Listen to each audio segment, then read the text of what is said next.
Hayatta sağlıklı bir tek nefesi bile devlet kadar aziz kabul eden bir şuurun varisleri olarak bizlerin ve geleceğimizin sahibi olan çocuklarımızın akıl, beden ve ruh sağlığının Allah Teala'nın bizlere kutsal bir emaneti olduğu inancı içinde hepinizi en içten duygularımla, saygılarımla selamlıyorum.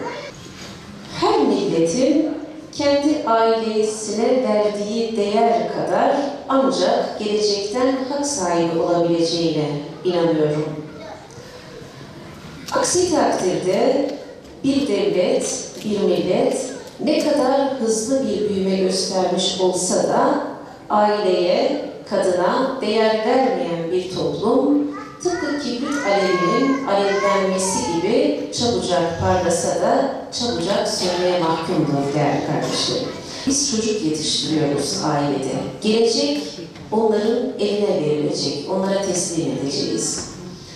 Dolayısıyla ne kadar sağlam bir aileye sahipsek o kadar sağlıklı bir toplum inşa edeceğiz demektir.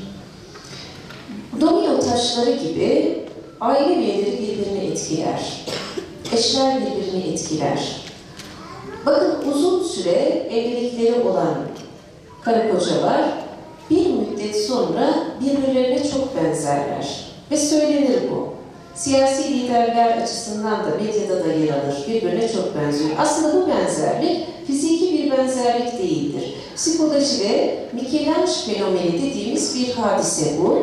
Zaman içerisinde mimikler, jestler, konuşma üslubunuz eşinizi yansıtır.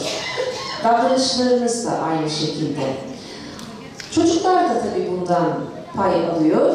Böyle baktığımız zaman aile içi iletişim, çocukla olan diyalogumuz oldukça önem arz ediyor. Bir çocuk ailede ne görüyorsa sonraki hayatında da kendi ailesine, çevresine onu yansıtıyor.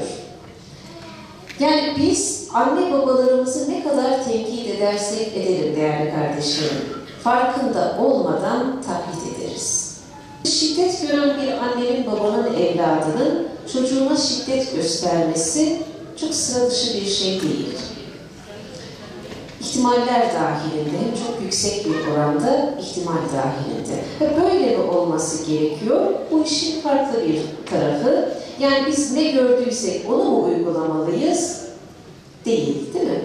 Allah-u Teala bir akıl vermiş, bir idrak vermiş, doğruyu eğriden ayırmamız gerekiyor. İki tip insan var. Birisi gördüğünü bugün gençlerin copy-paste dediği kopyala yapıştır sistemi hemen uygulayan, diğeri yanlıştan doğruyu çıkararak hayatına o şekilde adapte eden insan tipi. İkincisi benim çok saygı duyduğum bir kategoridir. Çünkü bir insanın hayatı bütün her şeyi tecrübe etmeye yetmez değerli kardeşlerim. Ama tecrübelerden ders çıkarmak adına yeterli bir zamanı Yaradan bize vermiştir. O nedenle ailede gördüklerimizin iyilerini almak, yanlışları doğruya çevirmek insan-ı kamilin işi. Diğeri kopyala yapıştır sistemi oldukça kolay, oldukça ezber bir sistem. Ama böyle baktığımızda bir anne baba olmanın sorumluluğunun, yükünün ne kadar ağır olduğunu anlayabiliyoruz. Bir çocuk aileden iki şeyi öğreniyor temelde. Birçok şey öğreniyor ama en büyük başlıklar halinde sevginin nasıl ifade edildiği ve öfkenin nasıl kontrol altına alındığını öğreniyor. O nedenle ileriki hayatında da kendi çevresine bunu gördüğü gibi yansıtıyor. Sağlıklı bir toplum için hadi gelin de aile içi iletişim, çocukla olan iletişim çok da önemli değil diyelim. Bunu diyemeyiz. İyi bir probleminiz vardır. Bu da size bedensel olarak yansır. Deri hastalıkları, yapılan bütün araştırmalar deri hastalıklarının %80'inin psikolojik kökenli olduğunu göstermiştir değerli kardeşlerim. Bir diyalog, eşimizle olsun, çocuklarımızla olsun önemli ama bizim bunu hayata geçirmemiz için atacağımız adımlar nedir?